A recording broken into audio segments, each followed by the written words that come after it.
When siblings are reactive toward each other, it's the same reason that we would be reactive to anybody else. And that is that we hear someone saying a lie to us about us that we think might be true. If I'm reacting to something someone is saying or doing with me, it's because I think they might be right about me in a way that is hurtful. And it's probably the same button the enemy has been using my whole life. For me, if someone shares with me something that tells me they don't understand that my intention toward them was loving and pure, I feel misunderstood. And that's a button for me, that every time I feel that button pushed, misunderstood, I need to take a break, go learn what that means for me so I can come back with a clear slate. No, it's not true that my intentions weren't good, and come back and then say, okay, I'm ready to listen and try to dig into what that person needs. What lies are they believing about themselves that I can help put out, right? So you're going to teach your kids the same thing by listening to them. So what I do when my kids get into a fight is I say, hey, that's no fun. I really want you guys to talk to each other. But the way you're going to talk to each other that is loving, that's going to allow God into the relationship, is calm and honest. And this does not sound calm or honest. So let's get to the bottom of it. And I go to the child who's struggling the most. I separate them. This is no fun. Go take some time. And right now we can say, talk to Jesus, but that took time to establish. So for now, I just want you to go hang out in your room, read a book, do something calm. I want to come talk to you.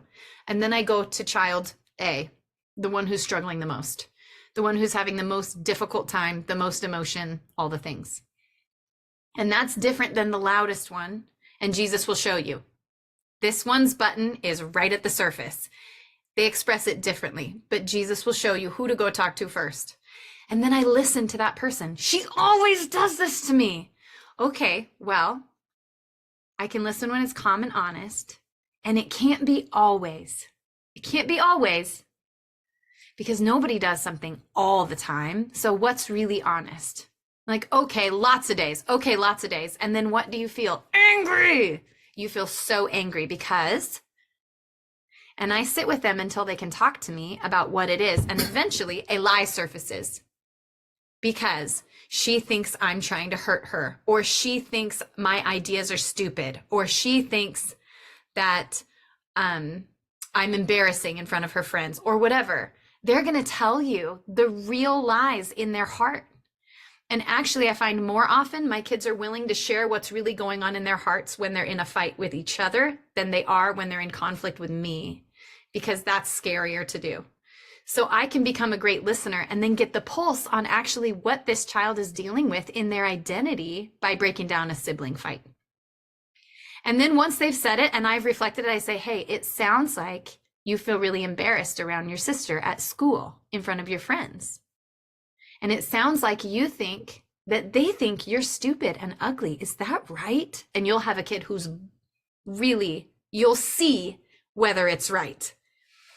And you can say things like, or is that not quite right? So you're just going to keep reflecting what they're sharing with you right back to them. Just say the same words they're saying, as long as it's calm and as long as it's honest. And you keep saying, I really want to hear this, as long as it's calm and as long as it's honest. And my son now will go, okay. And he'll calm back down and correct himself. There's always freedom to do it better. I'm not going anywhere. As long as your will and my will are headed in the same direction, that we're going to have a common, honest conversation, which is where connection can happen. Okay? So you reflect until you're at the bottom of it. And you can ask questions about what the bottom of it is. And they'll say, yeah, maybe. And you say, no, you tell me. I don't know what's going on in your heart. Only you do. And I'm here to listen. And when you do that 8 times, they're going to know it's actually true. And if you can't get to the bottom of it, or they won't get to the bottom of it, you can say, okay, well, we can try again in a little while. Well, can I go play with so-and-so? I don't know. You might have to ask them. I'd like to talk to them first. And then part of that comes. So now we're going to go to kid B.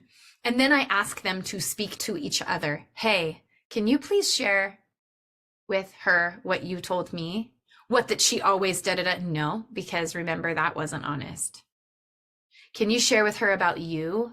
Oh, I don't want to share that. Okay, well, why don't you go hang out by yourself until you're ready, and then I'll help you as soon as you're ready. Because these relationships being healed is such a massive part of the Lord flooding your house. Them learning to own how they feel and to share it with transparency and with their walls down and not make judgments, but just give the other person an opportunity to love them. These relationships will define their life. This is a huge deal. And it's going to give you insight into what's really going on with every child.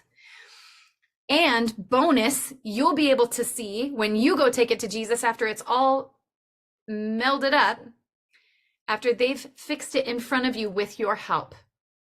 You'll be able to have a good pulse on what have I done and what am I doing, Lord, to contribute to those lies. What do I need to go own with this guy and help him understand that wasn't about him? That was about me. And I'm so sorry. I did not represent Jesus's love to you when I did that, and help undo those lies. So it really becomes like such an illuminating, this is for everyone in the room. It really becomes such an illuminating tool set for your pulse on discipling your own kids. Their fights are so precious to me. I love it now when my kids get in a fight. It used to make me think, oh boy, here we go. I don't know what I'm going to do. I'm going to go break it up, shut it down, pull people apart. And then we're just going to go around it again. But now I go, oh, this is an opportunity for connection and for sharing and for a future where we're learning to help each other heal instead of continuing to dig on old wounds. This is really gold. It's gold. So that is sibling rivalry in a nutshell. And I want to say this, when you get them together and they start sharing, they're going to have to learn how to share about me and not about someone else. And that comes back to honest. Honest is, I know what I'm feeling. I don't know what you were trying to do to me. So if they say, I felt like you were going to no, and what you really meant was this. And I will ask them, I will say, are you wondering if that's what she meant, or did you already decide that's what she meant? Because if you've already decided, it doesn't matter what she says next.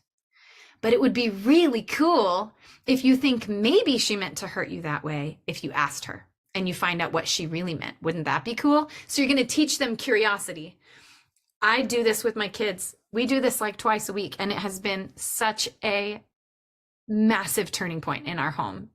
I had no idea how their relationships healing would affect the entire environment and how much I would learn from just asking them to be calm and honest with each other. And then they learn to support each other. Like Annalie knows her brother's got a lie that he's ugly and stupid.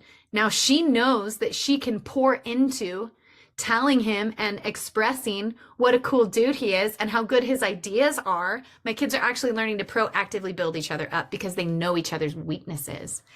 It is just so beautiful. So there is a good long talk on sibling rivalry. And I think it is such a huge crux of what we're doing here.